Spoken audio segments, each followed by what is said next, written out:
is what I'm looking for, is wherever the water is going to be the lowest. Since all of these are at a slope, then I want the water to fill up on this side first instead of just trying to pour out, which could happen if I do it this way.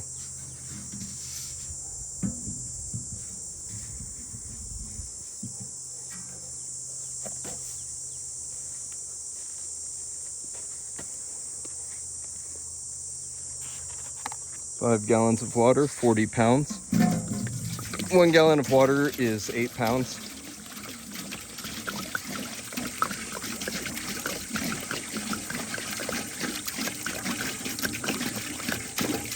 A gallon of the sugar water with a 1-to-1 mix is, or what am I saying, a bucket. What does it come to? I think it's 45 pounds is what that comes to.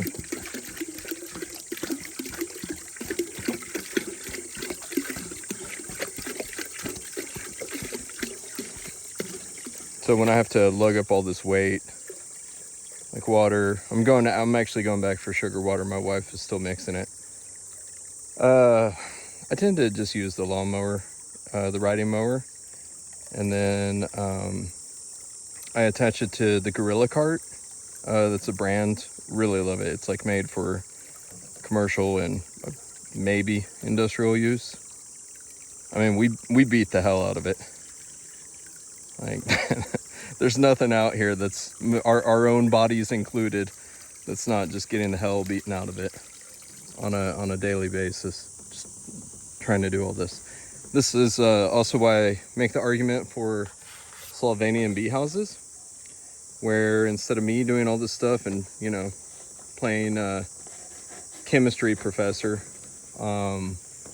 instead just use the tractor to move it in bulk and monitor the levels with, you know, Raspberry Pi. So that's the loftier goal, right? Let's get a CAD file in Fusion 360 done first before we start going off the super deep end. But the communications tower that y'all see me always talking about with the guy on Twitter, Faraday Cage, and then his hacker group in Milwaukee that, like, I got to meet last night. All those people are freaking awesome. Like giants. I mean, just giants. I am Jiminy freaking Cricket in a room full of giants.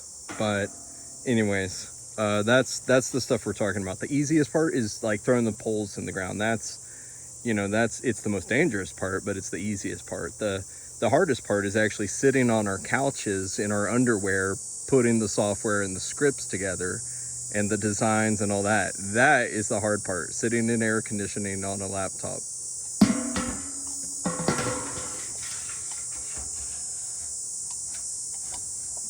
Okay, where are you? There you are. I'm looking for the indentation. When it locks, it makes a vacuum. So the only way that I can get this lid off again is if I pour all the water out, like if I tilt it sideways. So it's a pain. It's an unpleasant experience. Once that metal clip, the one y'all saw at the front, there it is. Lock it into place, and that's it. Now this whole thing, if I wanted, I don't want to, but if I wanted, I can lift it up like with this handle, and it's locked into place down there. I don't really want to test it though. I would not test that full of water, but this thing's pretty good, and it also doesn't get algae like the plastic ones that we use with the chickens do. So this is actually what we use for the chickens during the winter. Because it's metal, we just sit there and put, now I'm taking all these rocks again and really pissing off the bees in the process as I beat on the feed, the lid with the that's on top of the feeder with all these rocks. But anyways, the plastic ones are, you know, they're good, right? But they're not. They're also awful. And one thing, I mean, aside from plastic, you know, I believe me, nobody has to win me over on that side. But one thing that I hate is that it's transparent, and so it sits there and you get a lot of algae, and I don't like it. I know that, like, the bees, they love it. Like, bees love gnarly water. I think a lot of it is trying to get like nutrients and minerals and stuff. But anyways, so that's it. This is the plain water. Oh yes, that's right. The plastic. Anyways, the plastic. I just I don't like it. And so again, Slovenian Bee House. Pretend I have palm pumps. Give me a SBH, Slovenian Bee House. And so that's going to be something that then I feel like the water tanks and rainwater collection and microcontrollers, and probably just using the bucket of the tractor to dump sugar into something like a deer feeder, like one of those kind of things. The hard part is the ants. Ants are so frustratingly hard, but if you're just sitting there titrating, the sugar and the water together, then you can even change up the mixtures when you need to, and you can use solenoids. All that old stuff that I did on the greenhouse that I upload the photos of with the solenoids tied back like to Arduinos and trying to tie Arduinos to Linux, and Python and all that. It's like, yeah, it's gotten better over the years. So these days it's like, okay, ESP home.